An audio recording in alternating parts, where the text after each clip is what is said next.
The White House on the corner of 2nd Street and 4th Avenue was quiet at 7 o'clock in the morning, and that was the first thing that was wrong. By 7, the Moore house should have been awake. Josiah Moore was an early riser. The chickens should have been let out. Smoke should have been rising from the kitchen chimney into the cool Iowa air.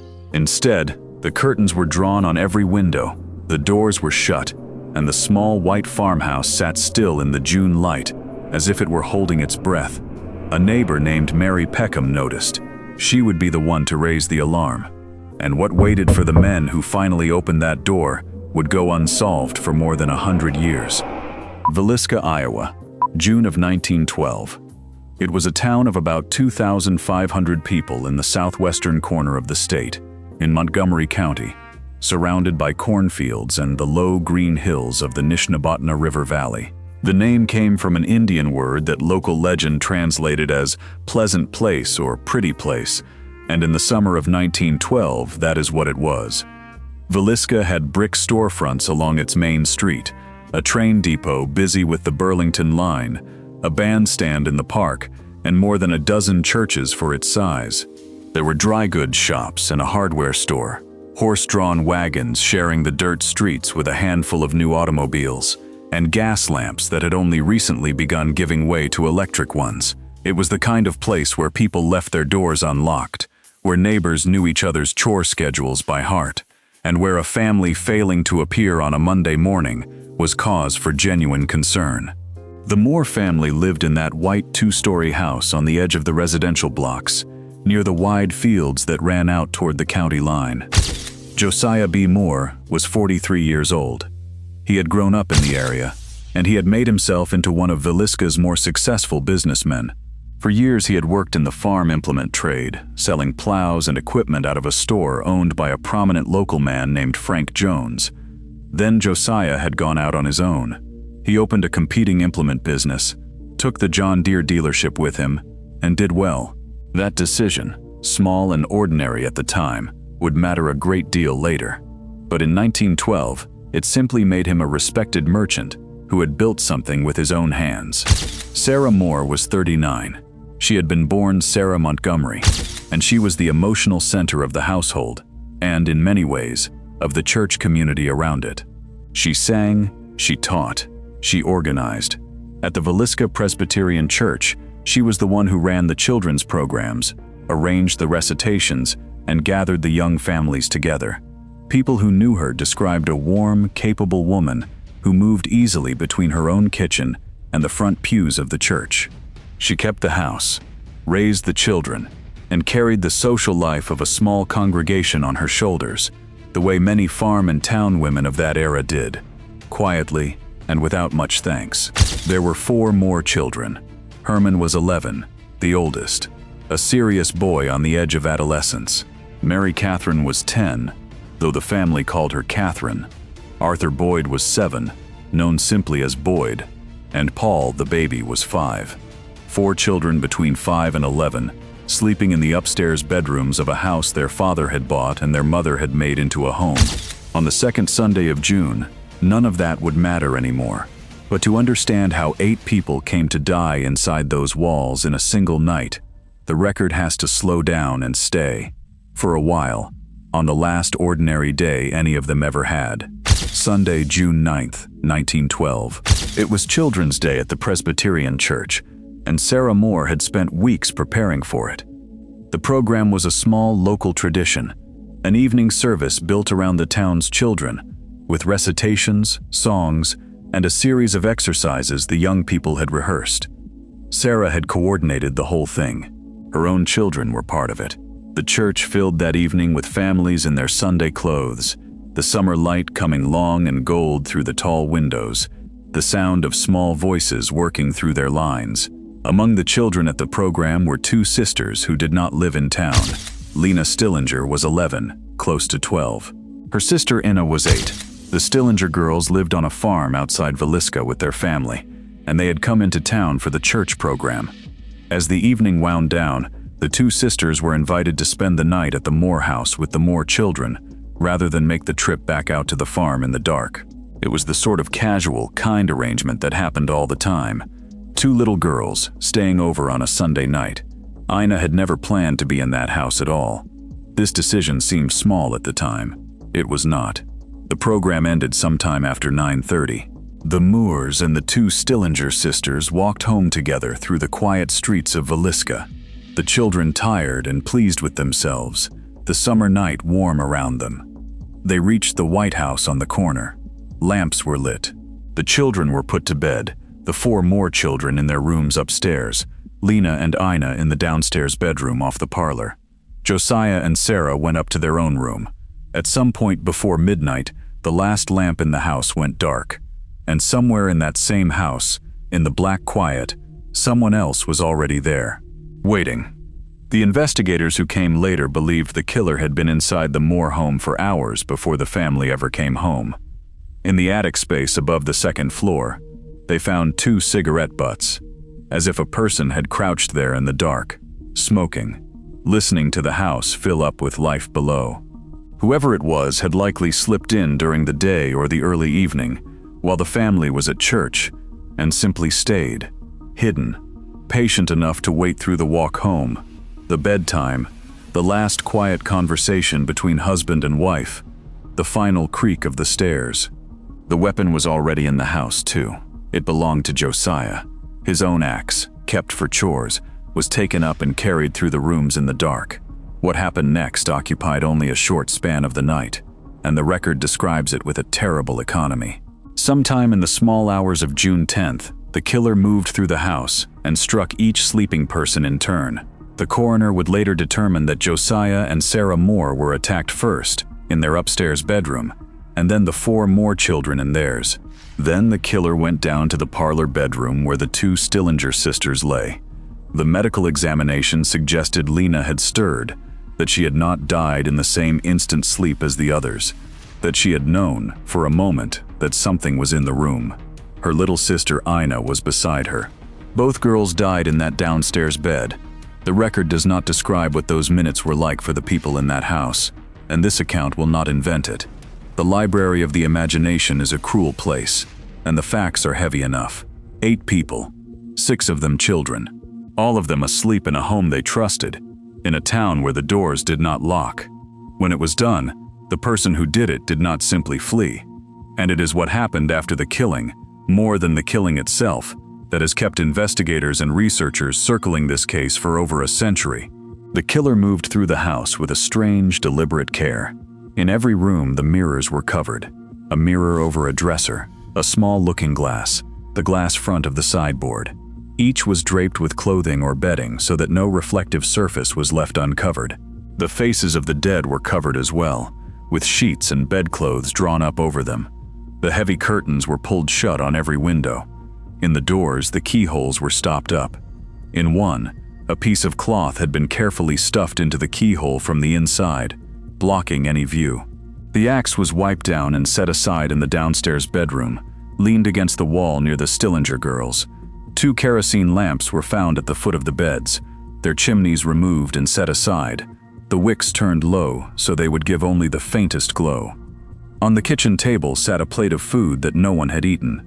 In a wash basin, the water had gone red, and near Josiah Moore's body, in a detail that has never been fully explained, someone had left a slab of bacon, about 2 pounds of it, wrapped and set down as if it meant something. Whoever did this did not run out screaming into the night. Whoever did this stayed in that house, in the dark, among the dead, and moved with the calm of a person who had all the time in the world. Then they let themselves out, and Villisca slept on until morning, not knowing. Mary Peckham was hanging laundry when the wrongness of it reached her. The Peckhams lived next door. It was around 7 in the morning, and Mary had noticed what a neighbor in a small town notices, which is the absence of the usual sounds. The Moore house was silent. The curtains were still drawn. Josiah had not come out to his chores. No smoke rose from the kitchen. Mary went and let the Moore chickens out of their coop herself, the way you do a small kindness for a family you assume has simply overslept. But the stillness kept nagging at her. She knocked on the door and got no answer. She tried the door and found it locked, which by itself was strange in that town. And the longer the house stayed dark and quiet, the more certain she became that something was wrong.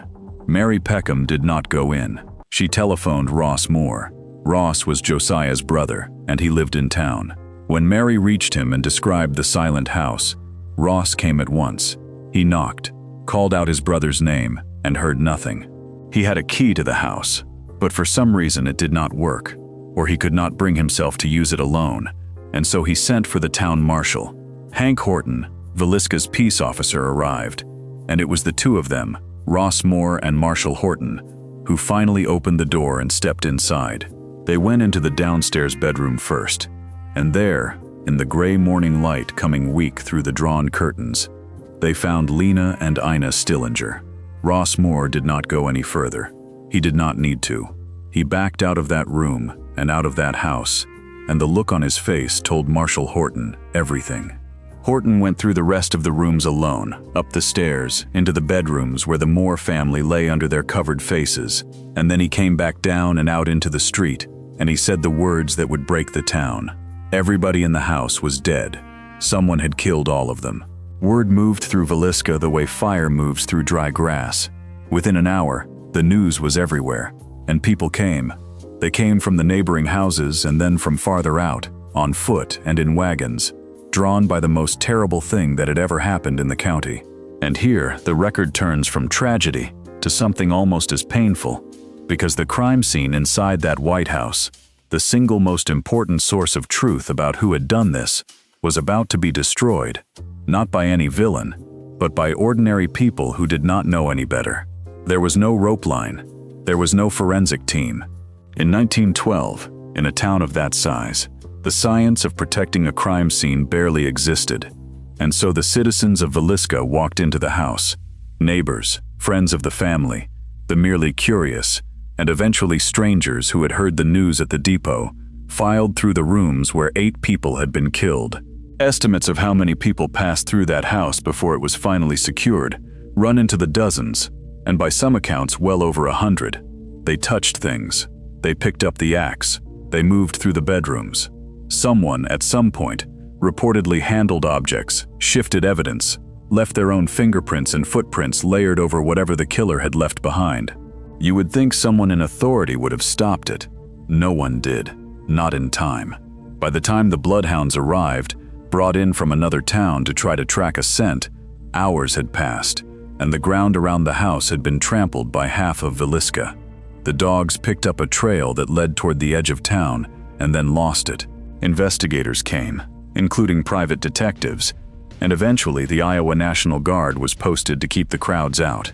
But all of that came too late. The evidence that might have named the killer in 1912 had already been carried off on the shoes of the curious and the grieving.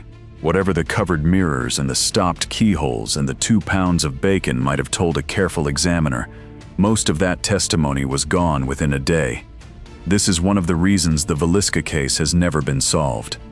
The scene that could have spoken was silenced by the very town that loved the people who died in it. But there were suspects. Over the years that followed, there were a great many suspects, and the investigation into who murdered the Moore family and the Stillinger sisters became one of the longest and strangest in Iowa's history. The first serious suspicion fell on a man named Reverend George Jacklin Kelly. Kelly was a traveling minister, an Englishman by birth, an eccentric and unsettling figure who had been in Villisca that very Sunday. He had attended the Children's Day program at the Presbyterian Church.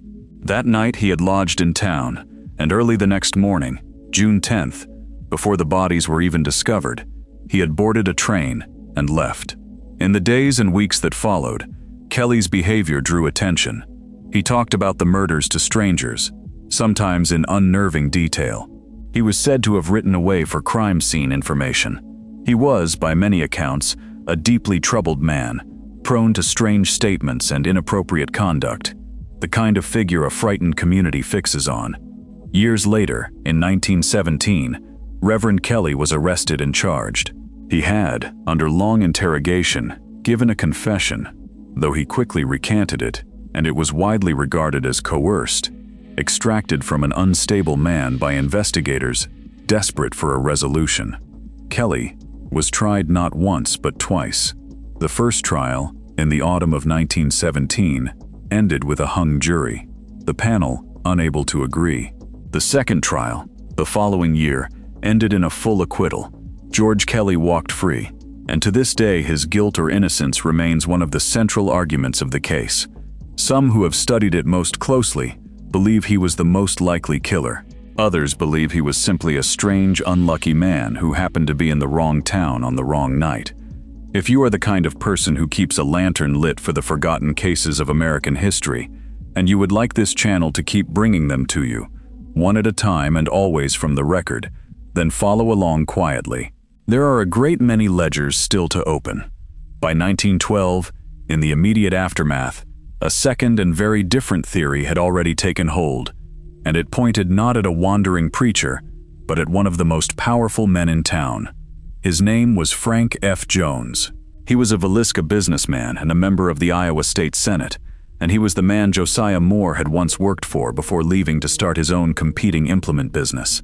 When Josiah opened his own store and took the profitable John Deere dealership with him, it was said to have cost Jones money and pride, and it was said the two men had bad blood between them. A private investigator named James Wilkerson, hired to look into the murders, pushed the theory hard. Wilkerson argued that Senator Jones had paid to have Josiah Moore killed, and that the entire family and the two visiting girls had died to cover a single business grudge. The name Wilkerson, attached to the supposed hired killer, was William Mansfield, sometimes called Blackie Mansfield, a man suspected of other axe murders in other places. The theory was lurid and specific, and it gripped the public. But when it was tested, it broke down. A grand jury looked at the case against Mansfield and declined to indict him. Payroll and work records reportedly placed Mansfield in Illinois around the time of the killings, giving him an alibi. And Senator Jones, an influential man, was never charged with anything. He would spend the rest of his life under the shadow of the accusation, and his family maintained his innocence. But the theory never entirely died. It was too clean a motive, and the town wanted a reason. Then a document that surfaced later widened the picture even further, because Villisca, it turned out, may not have been an isolated horror at all. Researchers combing through old newspapers in the decades after the murders noticed something. In the years leading up to 1912, a series of axe killings had occurred across the American Midwest and beyond, striking sleeping families in their homes at night, often near railroad lines, sometimes with the same eerie details: covered faces, a wiped weapon left behind, lamps with the chimneys removed. Towns like Colorado Springs, Ellsworth, Paola, and others had suffered attacks that, laid side by side, looked disturbingly like the work of a single traveling killer riding the rails from town to town. Villisca sat close to the railroad. The pattern was real enough that serious people took it seriously. One name that entered this theory was Henry Lee Moore, no relation to the Villisca Moors. Henry Lee Moore was a man who had been convicted of murdering his own mother and grandmother with a blunt instrument, and a federal investigator came to believe he might be connected to a whole chain of similar killings across the country. Another name was Andy Sawyer, a drifter with violent habits who had reportedly been seen in the area. None of it ever hardened into proof. The traveling killer theory remains one of the most compelling explanations for Villisca, precisely because it explains the strange competence of the crime, the sense that whoever did this had done it before. But a theory is not a conviction, and no traveling killer was ever tied to that house with certainty. So the years passed, and the case did what unsolved cases do. It cooled. The National Guard went home. The detectives moved on. The trials of Reverend Kelly came and went, and left nothing settled. The Moore and Stillinger families buried their dead and tried to live, and Villisca, the pleasant place, became known across Iowa and beyond as the town where a family and two little girls had been slaughtered in their sleep, and no one had ever paid for it. For a long time, that was where it stayed. The story hardened into local legend, half history and half ghost story, told and retold until the real people at the center of it began to blur into something less than human, into characters. The actual record, the coroner's findings, the trial transcripts, the newspaper accounts, the grand jury testimony, sat scattered and largely unexamined in courthouses and archives and family drawers. And then, Some 40 years after the murders, a young Iowa scholar decided that the town where he had roots deserved a real accounting, and he began to dig. His name was Edgar Epperly. Beginning in the mid-1950s, Epperly, an academic with a careful, patient temperament, started gathering everything he could find about the Villisca murders. He tracked down court documents. He read the old newspapers. He interviewed people who still remembered 1912, elderly men and women who had been children when the news swept through town. Over the following decades, Epperly became the single greatest authority on the case, the keeper of its record, the man who separated what could be documented from what had only ever been rumor. He did not claim to have solved it. His conclusion, after a lifetime of study, was that Reverend Kelly was the most probable killer, but that the proof would never be conclusive.